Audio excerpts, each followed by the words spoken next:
step in eVTOLs and air taxi, but it's worthy of the conversation. So anyhow, we got some final stuff for you today, and it's going to be more about investment in gaming a little bit more.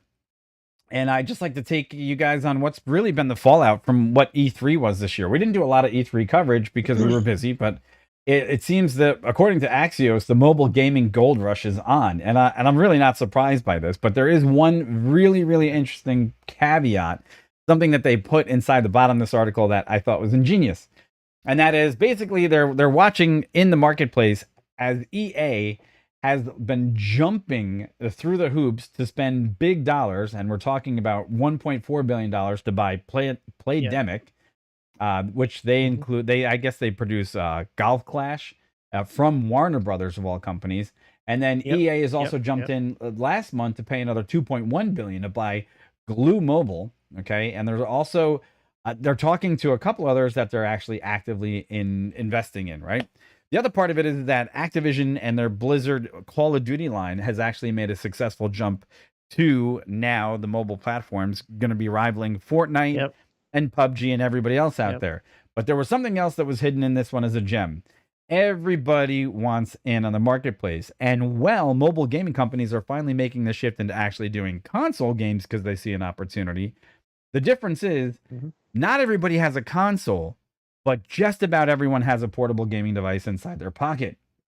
And I think that that's going to transverse where I think people don't understand that you're about to see something happening in the gaming market where they're now expecting that mobile gaming is going to generate more revenue than any other platform, and as it has successfully. But I think you're going to see that paradigm shift where I'm going to throw it out on a whim. Okay? This is what I'm going to say. And I could be completely wrong. Grade A titles are done. I don't think anyone's going to pay maximum dollar for a console title anymore when they see that they could probably release the title for free and make more money on the long run. People having to pay subscription fees or something else based on the fact that games are just changing. Or am I completely wrong? No, my 2 cents add on. It goes right on to what you said about that last line there. It talks about the fact that, while, as you said, not everybody, or as the article says, not everybody's got a console and uses consoles for gaming, but tons of people, almost everybody's got a smartphone, something you can install sideload apps on at least. And I think on that end, just thinking about it, it makes total sense that they want to go mobile with their main titles, but also mobile with a at least partial free-to-play option, because everything's going microtransactions, right? That is nothing new. And if you follow gaming microtransactions, that is a huge topic because some countries overseas as well, like straight up, they have rules on how companies can do microtransactions for games. And while we don't have that here just yet. So, but the point being is, this is something that's not going to continue, or not going to subside. It's going to continue. And I think, me, when I hear free to play, I immediately have a bad taste in my mouth. Not always, but only for some of the fact that a lot of these games that have been free to play lately are like, quote, massive multiplayer, free to play. But they're the ones that are like, let's say, Fortnite or PUBG. They are the oh man, brain just went blank. The battle royale modes. And there's been some, if I'm not mistaken, I might be saying this wrong. I might get it wrong, but I think it might be mistaken that one of the games that's been announced recently said it would not have a battle royale mode. Wasn't that? I think it was Division. Battlefield? Maybe it was Battlefield. And I'm not really sure, but there's something else that I wanted to add there, because I don't know if it was the new Battlefield or if it was the new Division. But you also got to remember that Fortnite was pulled from the store front from Apple because they opened up their own microtransactions inside their own community, which cut Apple out of the revenue stream, right? And and that was a legal problem with Apple, not with like the U.S. laws in general. No, but there's that. But then also EA got themselves in hot water with the Star Wars franchise 2 years ago when they basically microtransacted Star Wars Battlefront to the point where people were so irritated they said that they didn't want to play it. But I'm gonna go one further, and I'm gonna say, look at what happened to Cyberpunk. because it went the other way. It was a grade A title that got pulled from the storefronts of both, I think it was Microsoft and PlayStation, because the title didn't match the quality for the systems that it needed to play on in the console market. So, so I think this little conversation that EA has started within itself about what's going to be investable in the future of gaming, this is massive, because it actually opens up their hand and says, well, we're a little late. We weren't really into the early onset of online, or excuse me, mobile gaming in this particular platform. But now we're just going to gobble up the guys that we see that are worthy of having value. Perfectly legitimate as a market strategy. Just now, let's make video cards accessible to us in the PC gaming marketplace as well. Or, for the fact of the matter is that you can't get gaming consoles right now. So, I mean, how much worse could you spell for console and PC gamers when you can see that obviously the last move in the entire thing is, why do you think everybody wants to push their cloud gaming services to an iPad and offload the processing from the home units? Because it vertically integrates themselves again with everything else that's going on. So. Yeah, the game will always play great no matter what your user is using on the other end, which means their credit card, which is just as good as everybody else's, also works, right? They got this old iPad that runs just as good as the new guys because it's all cloud. Why not? He's just as apt to take his wallet out. So it's really remarkable to me to see that. I mean, to me, I can see them literally, checking off boxes and being like, oh, we're gonna totally dominate iPads in the next 5 years. And then, for Microsoft, even better, because turn your Surface into an automatic gaming machine with all the latest titles, and it's all cloud rendered. Oh, wait, we already have that. That's so easy to do. Yep, we just talked about that a few shows ago. That they didn't say Xbox is dead, but they definitely said we're going into cloud gaming hardcore. And it's like, well, okay. I would I would imagine sense. The latest, though, I think this is also, EA doesn't have a play in cloud gaming, and I think that right now they've got to rely on everybody else to do that for them. So why not go after the mobile market? Yep, everybody's got that in their pocket. Sure. Makes perfect sense. Makes sense. What do you guys think? You guys play mobile games? Because I do. I'll admit. We used to play Dominations together. I if I'm ever traveling, one of the nice reasons why I got the bigger iPad also was because now that you can hook up an Xbox Bluetooth controller to it, and I've got a few minutes that I'm not actually working on something else, you're damn well right, I game. So sure. Mobile gaming's huge, and as long as you can get more gaming time in on a screen that's not having to be tied to a console, the better. So, even though I still have a console, hey, I also have one, but admittedly, my Xbox is a media PC. I can only tell you that I have played more MLB The Show because it finally came out on the Xbox. No, I know.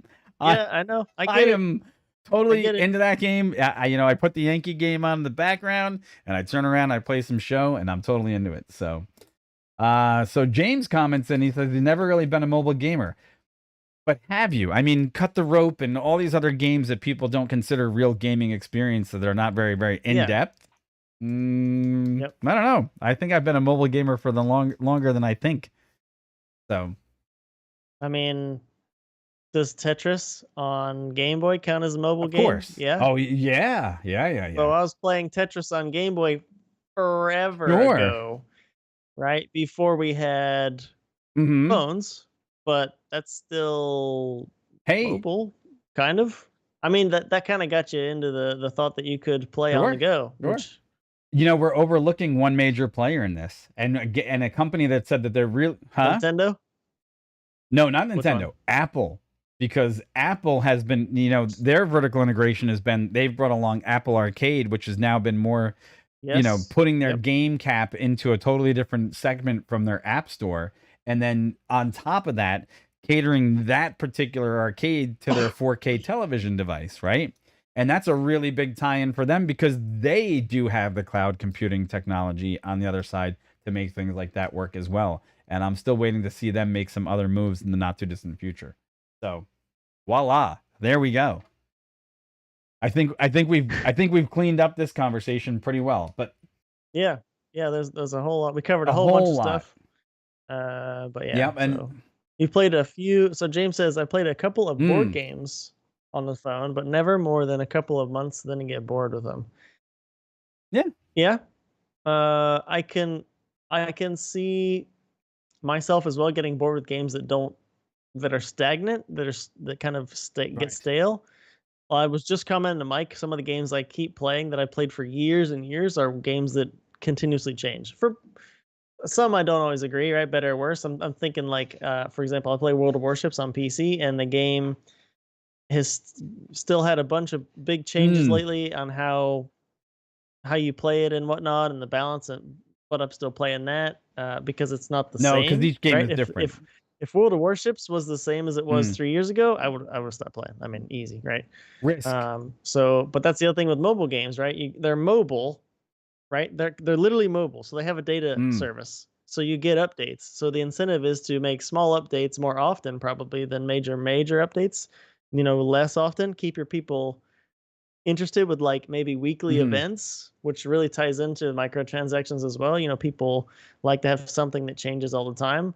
And a lot of these games, they want you to just log in and just, whether it's like tap and do something that's you need to do every hour. Yeah. They just want you to be interactive, and by doing that, they can hold your attention, and they get more of your, hopefully more of your money by the end. But that's not something that I ever would think of wanting to do on Xbox. You wouldn't. Back when I played Halo, it'd be like, well, I play for let's be honest, like 6 hours straight. But then when I turn it off, I don't think I need to log in every hour. No, I get that. I just had horrible thought of the day. I had so much glee playing Pandemic before, the COVID breakout. And now I look at Pandemic, the game on my phone, and I'm like, boy, maybe that was a bad gaming choice. And, however, it's really popular on the gaming store. And on top of that, it goes, hey, he mentioned board games and Risk. I've played Risk for forever. Against the computer on my iPad, and it's like one of my favorite pastimes, to play Risk. So there are some games that make that good jump, but you're 100% correct. In World of Warships, the hours that we've put in that game, and you've put in far more hours than I have. However, if you're tactical enough and you understand it, which I didn't 3 years ago, and that game used to frustrate me to hell. But once you understand the game and the play dynamics, I mean, I love getting in there with a good battleship and going toe to toe with people, because it's really, really great experience, because the game dynamic does change depending on how the entire map plays out. So that's also fun. We also, what was the other one we got into the other week? We're still playing with Enlisted. Enlisted is that early access? I think it's still early or access, is it? But that's another one that we've been into a little bit. Yeah, Enlisted is a fun FPS game if you guys are interested in that. Free to play, by the way, also free to play. Oh yes, yeah. It's by Gaijin, the same company that makes War Thunder. And so it's a new game from them that they're trying, and it's fun. Yeah, it's fun. It's early access too. Yeah. I just refreshed my memory, but yeah, it's early access. You know what? I totally forgot. We got to talk about tomorrow. I'll bring it up again tomorrow. Don't let me forget.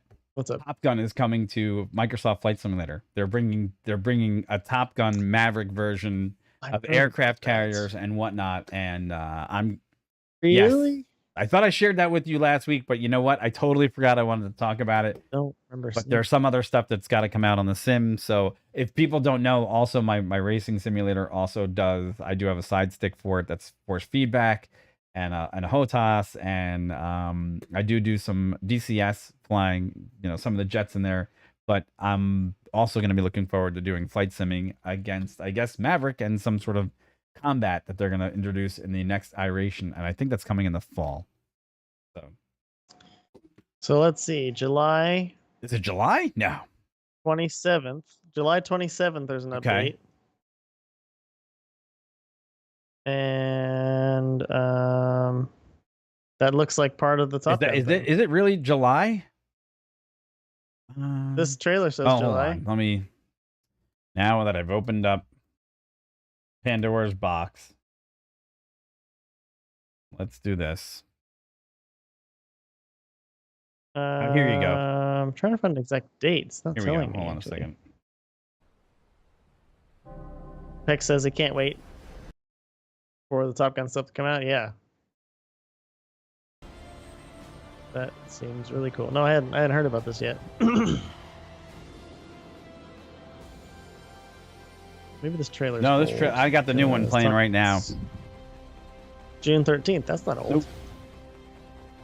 That's 10 days ago. But at that minute marker, a minute 40, it says 27th of July. Well, that's weird. So I gotta do more homework on that one. We'll talk about that one tomorrow. Yeah, there's more to come on that conversation, because that's one of the things that I was excited about, and I totally forgot with everything else going on this week. So we got more to discuss. All right, folks. I think that just about wraps it up for us today. You got anything else to add today? No, man, I'm good. We are good. Good. As always, oh boy, Mike can't wait for the Top Gun stuff to come out. I know. Yeah, for sure. Hey, guys, thanks for the chat. Thanks for the comments. We appreciate it. We got more stuff to bring you tomorrow. We'll see what we get ourselves into. And we hope you have a great day. And with that said, we're gonna take off and have a good one. Yeah, right. Mm-hmm. Yeah, take it easy. Thanks for tuning in, guys. We'll see you tomorrow. Take care, everybody. Have a good one. Yeah. Peace. Yep. Bye-bye. Bye. Yeah, this outro needs to change. It's too quiet. Yeah, well, you know, it takes too long. It takes too long to ramp up. Thanks, Brad. Brad says, "Good show, guys. Thank you." Yep. Thank you. Appreciate it. Thank you. Yeah. Oh yeah. Smooth sounds of Harris. You know, it could have been a DJ. Nah. Who knows? Nah. Meh. All right, everybody. Thanks for tuning in. We'll see you soon. Take care. Have a great day. Take it easy. Bye-bye. Bye-bye.